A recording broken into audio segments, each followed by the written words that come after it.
Hello students, welcome to शिक्षा यंत्र। आज हम लोग लेकर आए आपके लिए session guarantee of profit. Accounting for partnership हम लोग पढ़ रहे हैं।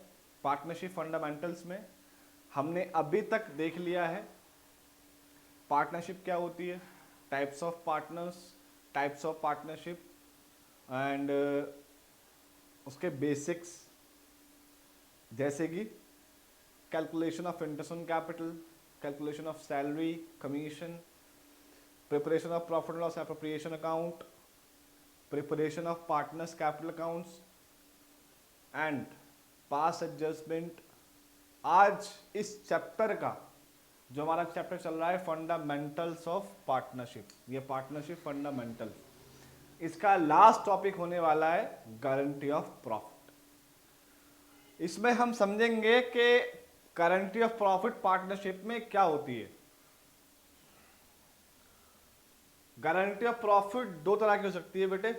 पहली है guarantee given by firm to the partners, यानी कि एक केस हम वो पढ़ेंगे जिसमें फर्म पार्टनर्स को गारंटी दे रही है एक प्रॉफिट की कि एक साल में, किसी भी एक साल में या हर साल इस पार्टनर का प्रॉफिट इतने रुपए से कम नहीं होगा at any cost, at any situation. अगर ऐसा होता है तो जो बाकी के पार्टनर्स हैं वो उसकी भरपाई करेंगे। ये कॉन्ट्रैक्ट, ये एग्रीमेंट हमारा होता है इस वाले केस में, जब गारंटी पार्टनर को दे रही है फर्म, ठीक है। और दूसरा केस हमारे पास क्या है, when guarantee given by partners to the firm, या फिर किसी एक पार्टनर ने फर्म को गारंटी दे दी कि मैं एनुअली इतने पैसे अर्न करके दूंगा, फर्म को एनुअली इतनी इनकम अर्न करके दूंगा, और वो नहीं कर पाए तो उस केस में क्या ट्रीटमेंट्स होने हैं वो हम देखेंगे, ठीक है। तो ये दो केस हमारे पास हो गए गारंटी ऑफ प्रॉफिट के। Number one, when guarantee given by firm to the partners. The second one, when guarantee given by partners to the firm. चलिए आगे चलते हैं, मैं एग्जांपल लेके समझाया हुआ है। देखिए, सबसे पहली चीज हमें क्वेश्चन यहां कहेगा prepare profit and loss appropriation account, वहां हमें सॉल्व करके दिखाना है। देखिए, आपके पास जैसे कि हम लोग करते हुए आ रहे हैं बेटे, क्या होता है, नेट प्रॉफिट दिया होता है। क्या होता है ये नेट प्रॉफिट होता है, ठीक है। इसको आप प्रॉफिट एंड लॉस एप्रोप्रिएशन के क्रेडिट साइड में ले आते हो बाय प्रॉफिट लॉस अकाउंट से। मैंने एग्जांपल लिया हुआ 2.5 लाख रुपए हमारे पास प्रॉफिट है, ठीक है। और यहां सपोज कीजिए जो हमारे पार्टनर है जेड, उसको जो गारंटी दी गई है बेटे यहां पर जेड, इसे गारंटी दी है ₹75,000 की। किसी भी सिचुएशन में 75,000 से जेड का प्रॉफिट, सॉरी सी का प्रॉफिट कम नहीं होगा। यहां सी पार्टनर है, सी का प्रॉफिट कम नहीं होगा in any case, in any situation, in any year.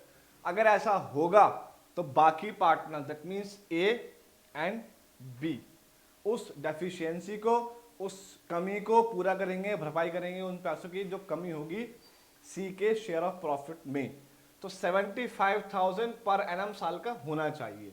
यहां हमने लिए कि ए बी और सी तीन पार्टनर की जो रेशियो लिए बने वो लिए 2:1। तो जब आप 2.5 लाख रुपए को 2:1 के रेशियो में बांटोगे तो ए का आएगा 1 लाख रुपीज, बी का 1 लाख एंड सी का आएगा 50,000 रुपीज। अब आप देखते हैं कि हमारे पास जो गारंटी थी सी की वो थी 75,000 रुपीज।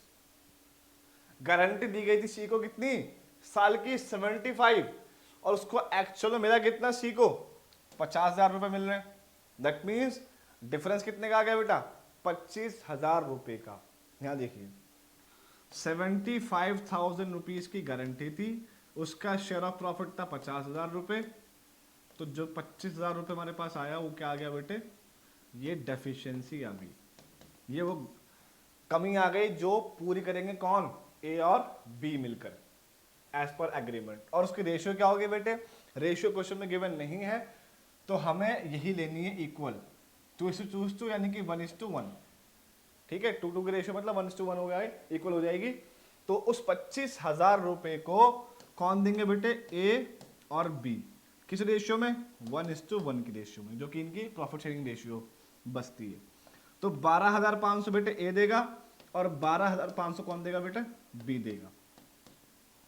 ठीक है, ये दोनों पार्टनर्स अपने अपने शेयर में से 12,500 रुपए देंगे ईच पार्टनर।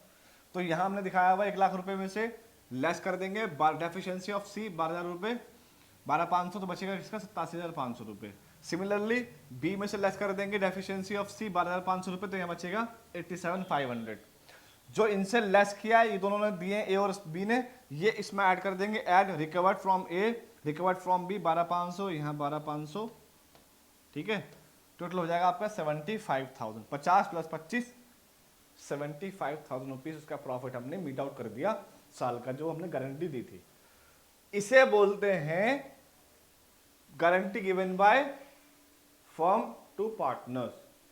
किसी एक पार्टनर को, क्योंकि फर्म कैसे बनती है? इन तीनों को मिला दो तो फर्म बन जाती है।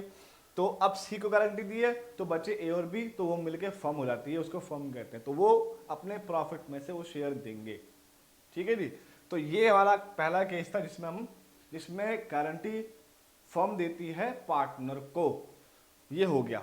सपोज कीजिए अगर क्वेश्चन में इस काम से पहले हमें बोला हुआ है कि as per agreement interest on capital देना है, सैलरी देनी है, कमीशन देनी है, तो उस केस में क्या होगा? देखिए बताता हूं आपको। सपोज कीजिए ये आपका profit and loss appropriation account है। ठीक है जी।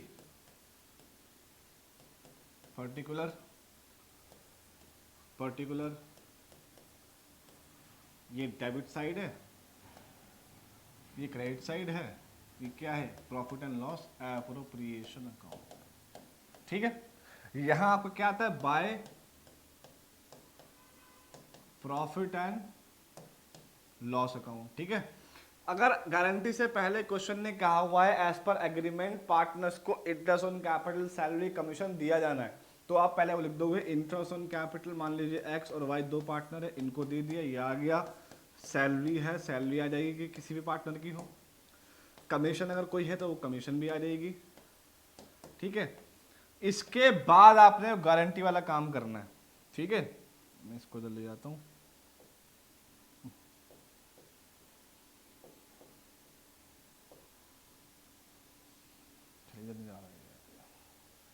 छोड़िए, ये आप ऐड करते हैं, ये लेस करते हैं, आपका प्रॉफिट आ जाएगा टू प्रॉफिट, और इसको आप पार्टनर से बांट देंगे एक्स और वाई। मान लीजिए यहां दो ही पार्टनर लिए मैंने, और जो भी गारंटी होगी, जो भी गारंटी पार्टनर्स की होगी वो इसमें से लेस हो जाएगी। जैसे यहाँ पार्ट्स का शेयर है, यहाँ से लेस, मान लो वाई की गारंटी दे रखी है, इसमें से लेस कर देंगे बैलेंस, और वाई का प्रॉफिट उसमें ऐड कर देंगे। ये गारंटी हो गई, और ये इस तरीके से।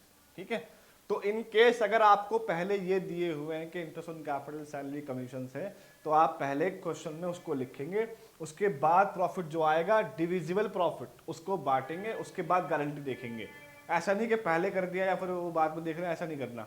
और किसी किसी क्वेश्चन में ये भी बोल सकता है कि वाइज शेयर ऑफ प्रॉफिट, जो भी पार्टनर का नाम होगा, wise share of profit will not be less than rupees इतना per annum, including interest on capital but excluding salary, या including salary but excluding interest on capital.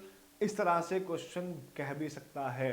तो ध्यान रखिएगा, अगर मान लीजिए जैसे भी पिछला केस कराया मैंने, 50,000 रुपए शेयर ऑफ प्रॉफिट आया सी का, मान लीजिए उसको 10,000 रुपए का इंटरेस्ट ऑन कैपिटल मिल रहा था। ठीक है, कितना हो गया? 60। अगर क्वेश्चन ने यहां पे कहा है C's share of profit of ₹75,000 per annum will not be less than, ठीक है, will not be less than ₹75,000 per annum in any including interest on capital but excluding salary। तो सैलरी हमारी यहाँ पर मान लीजिए कुछ भी है, कोई अमाउंट मान लीजिए, वो सैलरी को यहाँ पे ऐड नहीं करना, आपको सिर्फ इंटरेस्ट ऑन कैपिटल को, ये उसका शेयर ऑफ प्रॉफिट और ये उसका इंटरेस्ट ऑन कैपिटल, टोटल आया 60। गारंटी कितने की है? 75,000 रुपीज की। डेफिशिएंसी कितने की आ गई? 15,000 की। ये डेफिशिएंसी होगी आपकी। तो इस तरह करना है अगर ऐसा केस कोई होता है तो, ठीक है नी, कि इंटरेस्ट ऑन कैपिटल है और उसकी including interest on capital profit इतना होना चाहिए, अगर इतना नहीं है तो डेफिशिएंसी होगी और पार्टनर्स बाकी के मीट आउट करेंगे।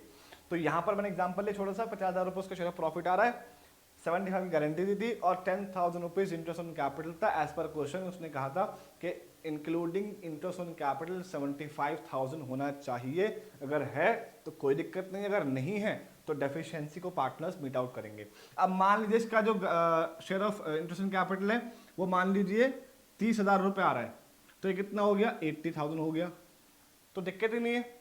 गारंटी 75,000 की है, इंक्लूडिंग इंटरेस्ट ऑन कैपिटल 80 बन रहा है, तो गारंटी मीट आउट है, नो टेंशन, कोई इसमें डेफिशिएंसी नहीं निकालनी है आपको, जो एक्स्ट्रा जा रहा है वो लेना भी नहीं है वापस, ठीक है। तो ये इस तरह करना है आपको।